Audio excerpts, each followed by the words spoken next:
You see something interesting? All right, it's a Viva on the Street update, and a lot of people have been asking me to do an update, talk about what I think about Doug Ford's new nothing shy of egregious police state measures being imposed in Ontario now. Full disclosure, I have two brothers who live in Ontario. I have a sister and a brother who live in the United States. What did I think of these things?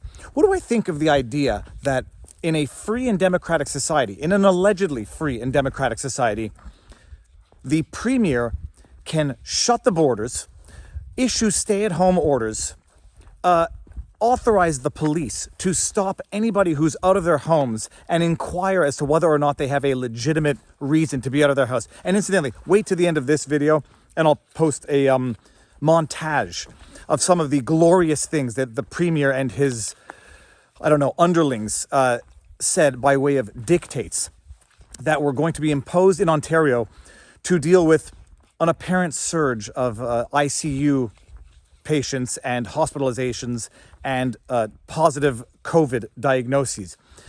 So apparently Ontario is going through a massive third wave, which as of the time of shooting this update, I think there were something like 650 people in ICU. I watched an interview with a doctor who said since March, there have been something like 1,500 people in ICU. There have been, more hospitalizations. Obviously, the hospitalizations are more than the ICU. And then the positive tests, which the media is running with for maximum fear effect. There's a lot of positive diagnoses.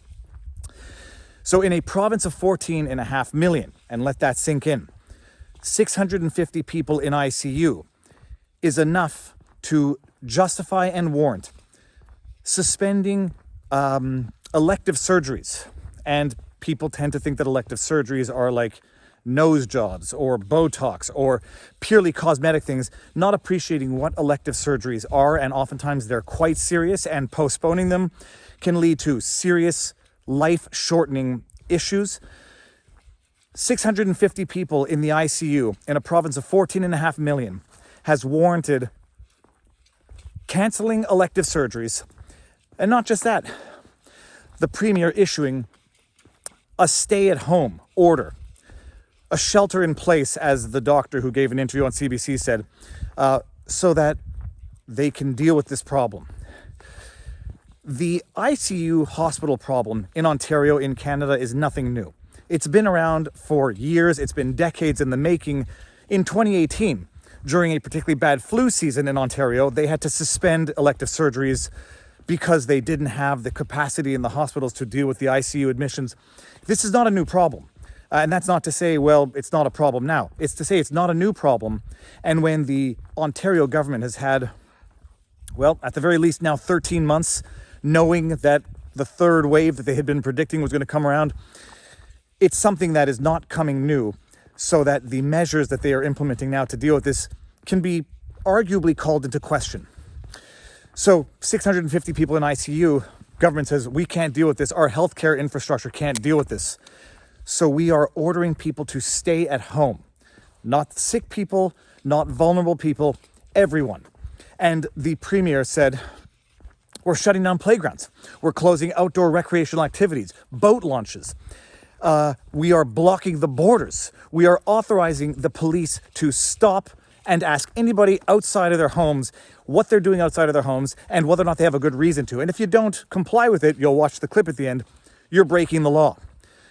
And I've been having discussions with people about this, that, the greatest trick that the governments have played now is convincing people that there's something benevolent, praiseworthy, noble in blindly following these government edicts, these unscientific government edicts, in the absence of any demonstrable evidence, that you're bad for questioning it and you're morally righteous and virtuous for blindly following it. And they've got people who are so terrorized by fear that they will blindly follow whatever the government says under the pretext that it must be offering them some form of security, because why would the government be saying it otherwise?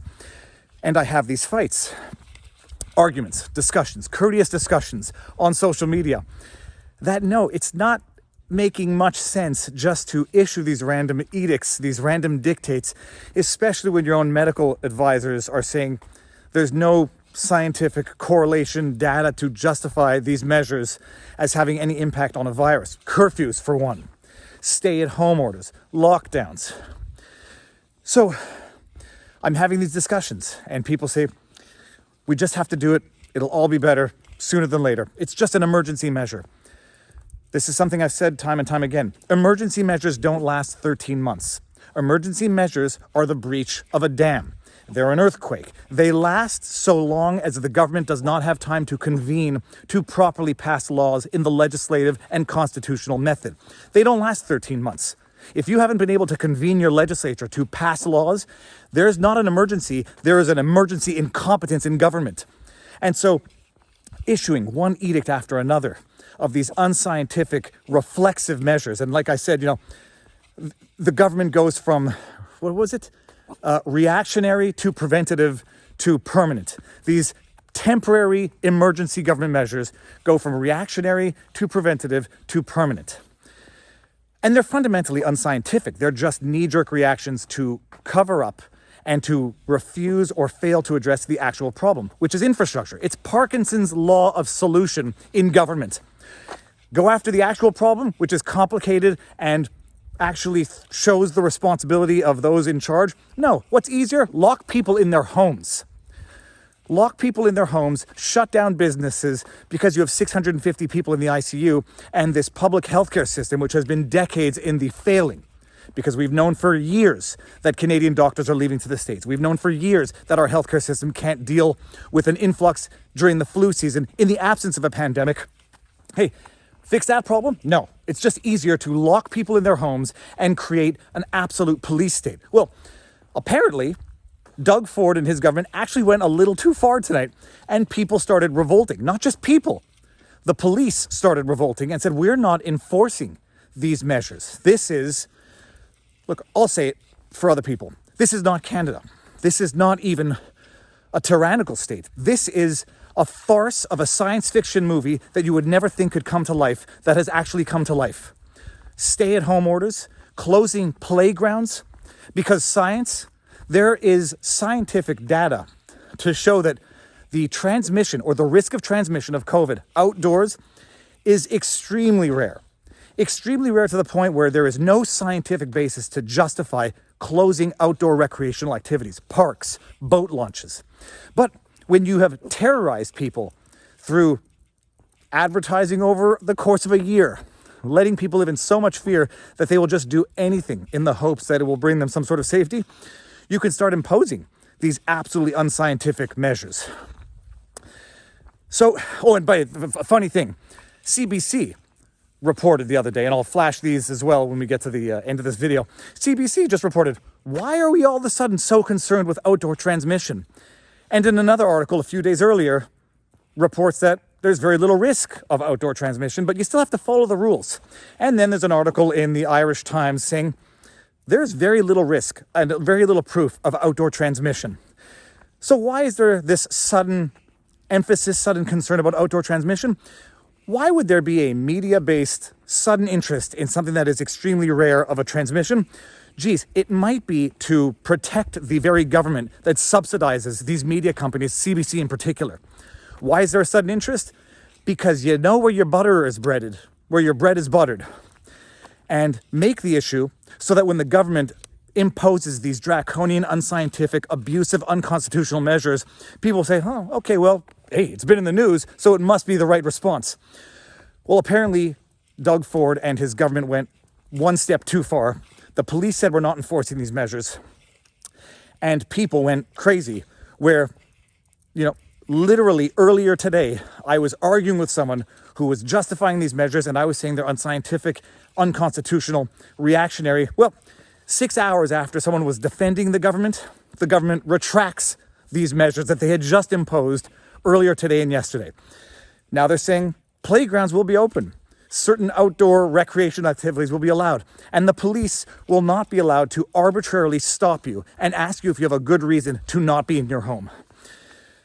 And it is absolutely maddening to see how people have given up not just their constitutional rights, but their constitutional rights in an unquestioning manner.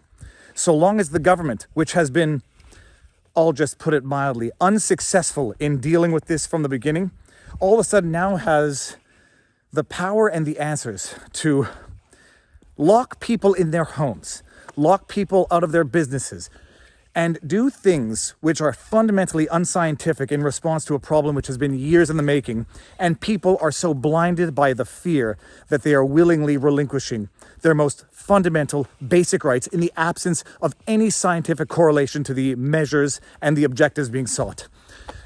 It is good to see that the government has retracted the most absurd of these measures, but this is also the, strategy of government. Go nuts, hog wild, impose the most ridiculous things possible, and then retract the most egregious, and then somehow you look responsible?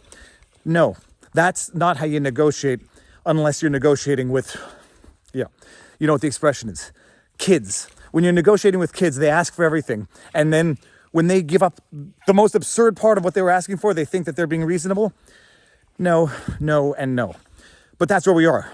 Meanwhile, I say all of this while I'm still in Quebec on an 8 p.m. curfew. And, science.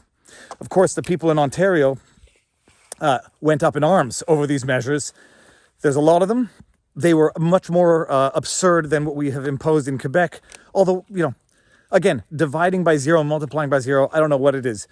They're absurd across the board. The fact that we are now it's April 14th. We are now month 3, 4, I've lost track. The 4-week curfew that François Legault imposed in January, as unscientific as it was, we're still in it because it went to 9:30 and it's back to 8 o'clock.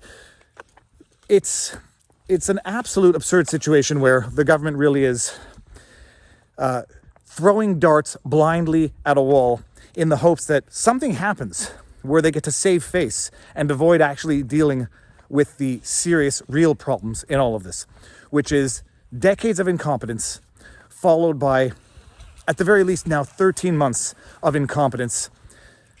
Our country having given away our PPE before this pandemic hit, knowing it was coming, leaving our long-term healthcare facilities absolutely vulnerable, where they were decimated, where the majority of our fatalities and cases occurred.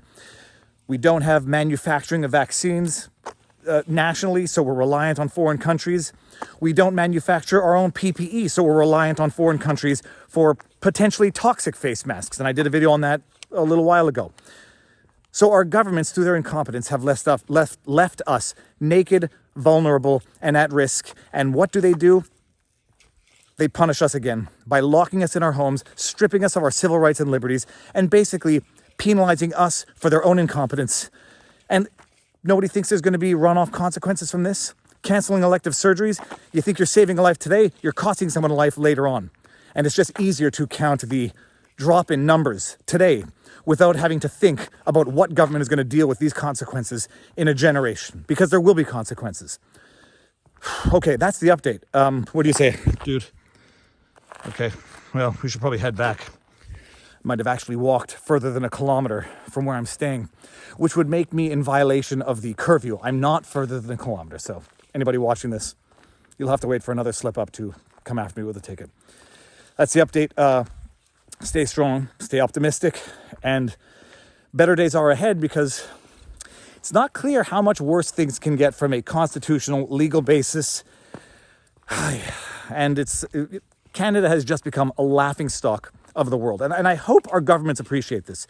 Canada has become a constitutional, scientific, medical laughingstock of the world. Because while the rest of the world is opening up, able to manufacture vaccines for those who want, Canada isn't. We're reliant on leftovers from other countries, and the world is seeing our premiers and our leaders literally locking us in our homes and making us have to show justification to be outdoors at night. It's beyond a police state. And everyone says, well, it can get worse. It can get worse. But we are dividing by zero, because it can get worse only from a terrible, terrible position as to where we are right now. Terrible and unjustifiable. Okay, I'm done. I might say something that I regret if we keep going. That's it. Stay tuned. See you soon. Peace. We have implemented the strictest measures in all of North America. And the difficult truth is Every public health measure we have left comes with a massive cost to people and their lives. But we have never shied away from doing what's necessary. We have made the deliberate decision to temporarily enhance police officers' authority for the duration of the stay-at-home order. Moving forward, police will have the authority to require any individual who is not in a place of residence to, first, provide their purpose for not being at home and provide their home address. Police will also have the authority to stop a vehicle to inquire about an individual's reason for leaving their residence. And our inspectors will also be ensuring that those who absolutely must come to work are strictly following the public health measures. For our employers and employees, take note, this is your last warning. I'm wondering about these new police powers to just randomly stop someone walking down the street or to pull over a car. What happens if a person refuses to answer the police questions? So by issuing these new additional enforcement measures, it allows police officers to ask the person why they are not at their place of residence and what their place of residence is. And specifically to your question, if you are not willing to comply, then you are breaking the law. If someone sees their neighbors breaking these new regulations and having a party in their yard, that sort of thing, should people call police on their neighbors? In terms of people calling to snitch, to inform, look, we all have a personal responsibility. If it means saving lives, then I think we have to think about what your social responsibilities are as an individual to make sure that you don't empower other people and invite a whole bunch of individuals to your home. We have implemented the strictest measures in all of North America. And the difficult truth is, every public health measure we have left comes with a massive cost to people and their lives. But we have never shied away from doing what's necessary.